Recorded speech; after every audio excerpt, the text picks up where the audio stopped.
I wanted to do, আমি করতে চেয়েছিলাম। আই ওয়ান্টেড টু রিড, আমি পড়তে চেয়েছিলাম। আই ওয়ান্টেড টু প্লে, আমি খেলতে চেয়েছিলাম। আই ওয়ান্টেড টু ইট, আমি খেতে চেয়েছিলাম। যে কাজটা আমি করতে চেয়েছিলাম তার প্রেজেন্ট রূপটা শুধু এখানে বসিয়ে দেব, তাহলেই হবে। ওকে।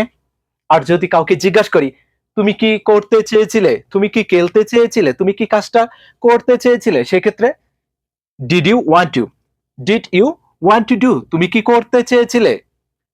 Did you want to read, তুমি কি পড়তে চেয়েছিলে। Did you want to play, তুমি কি খেলতে চেয়েছিলে। শুধু এখানে ডু এর জায়গায় এরকম ভার্বের প্রেজেন্ট রূপগুলি বসিয়ে দিব, তাহলেই হবে। ওকে। আর যদি জিজ্ঞাসা করি যে তুমি কেন কাজটা করতে চেয়েছিলে, তুমি কেন খেলতে চেয়েছিলে, সেক্ষেত্রে এখানে শুধু হবে কি ওয়াই, তাহলে কিন্তু হবে। Why did you want to do, তুমি কেন করতে চেয়েছিলে। Why did you want to play, তুমি কেন খেলতে চেয়েছিলে। Why did you want to eat, তুমি কেন খেতে চেয়েছিলে। শুধু এখানে নতুন নতুন ভার্বের প্রেজেন্ট রূপগুলি বসিয়ে দেব, তাহলেই কিন্তু হয়ে যাবে। এখানে যে কোনো সাবজেক্ট হতে পারে, যে কোনো সাবজেক্ট। হি ওয়ান্টেড, সে চেয়েছিল। ডিড হি ওয়ান্ট, সে কি চেয়েছিল। ওয়াই ডিড হি ওয়ান্ট, কেন সে চেয়েছিল। এখানে হতে পারে যে কোনো সাবজেক্ট। ওকে, ক্লিয়ার। এভাবে যদি শিখতে পারি সবাই কিন্তু পারবো।